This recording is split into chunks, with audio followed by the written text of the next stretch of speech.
amazing! Hi friends, అందరికీ సింపుల్గా టేస్టీగా అయిపోయి చికెన్ తందూరి రెస్టారెంట్ స్టైల్ ఎలా చేస్తారో ఆ టైప్లో అయితే చేసుకుందాం. పావు కేజీ చికెన్ అయితే 3 పీసుల కింద అయితే కట్ చేయండి. నేనైతే ఎలా కట్ చేస్తున్నాను అలాగైతే కట్ చేసుకుని పక్కన అయితే పెట్టుకోండి. ఇప్పుడైతే కొంచెం అల్లం వెల్లుల్లిపాయ పేస్ట్, కొంచెం సాల్ట్ అయితే వేసి బాగా మిక్స్ చేసి ఒక లెమన్ తీసుకుని ఒక హాఫ్ బద్ద అంటే ఒక సగం లెమన్ తీసుకుని అలా మీకు పైన అయితే వేసుకొని కలుపుకోండి. ఇప్పుడైతే బౌల్ తీసుకుని అందులో కొంచెం పెరుగు, కొంచెం కారం, కొంచెం గరం మసాలా, కొంచెం చికెన్ మసాలా వేసి బాగా మిక్స్ చేయండి.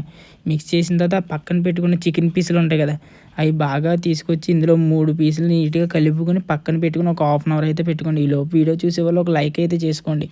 పక్కన పెట్టిన తర్వాత దాన్ని తీసుకొచ్చి ఎయిర్ ఫ్రైలో 3 పీసులు పెట్టి లైట్గా వేసుకోండి. ఆయిల్ ఎక్కువ వేసుకోకండి, లైట్గా ఆయిల్ వేసుకొని నీట్గా 30 మినిట్స్ టైం అయితే పెట్టండి.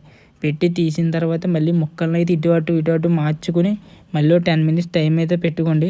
నిజంగా చికెన్ తందూరి టేస్ట్ సింపుల్గా అయిపోద్ది. మీకు ఈ వీడియో నచ్చినట్లయితే లైక్ చేయండి, షేర్ చేయండి, సబ్స్క్రైబ్